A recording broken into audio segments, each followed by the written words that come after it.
Hatolotro anao sawirako izao ho anao izay mihaino ahy tsy sao tianao tena tianao anio ampitso mandraky izay hainao fa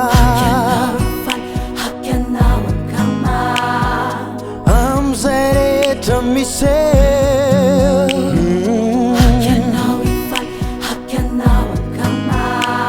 fizay ataony anao dia mba ekeo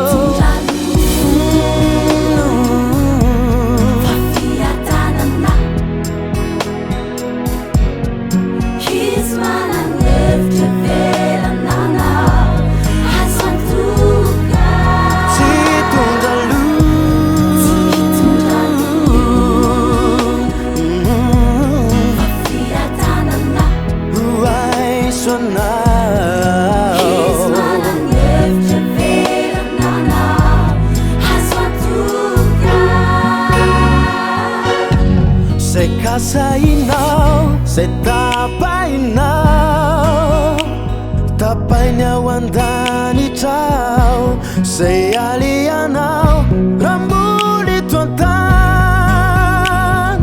vizy mialo lalananao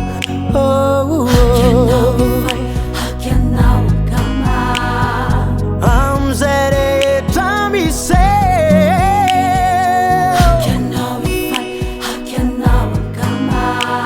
fizay ataony anao dia mba ekeo famasoanao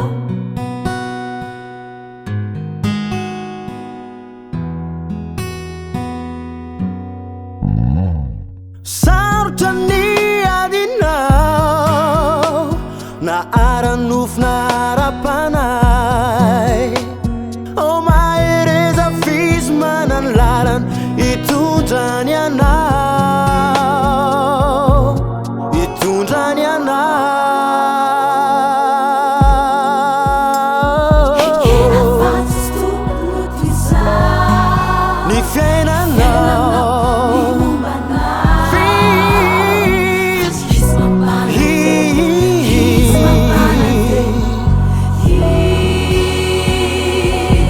tsy hitondra lozy fa fiadananao anao fizy mananetreverananao azo antoka tsy hitondra loza fiadanana izy mananevitra verananao azo antoka famasoanao zay tena tsara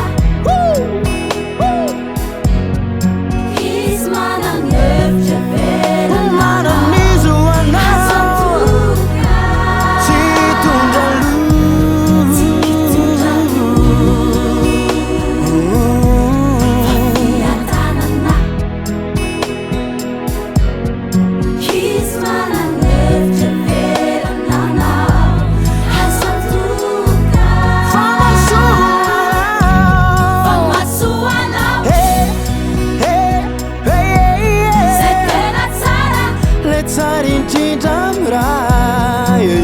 izy mananevitra verananao manao sy azo hoay antoka famasoanao zay tena tsara atsaranao zao ataon'Andriamanitra aminao zao izy mananevitra verananao azo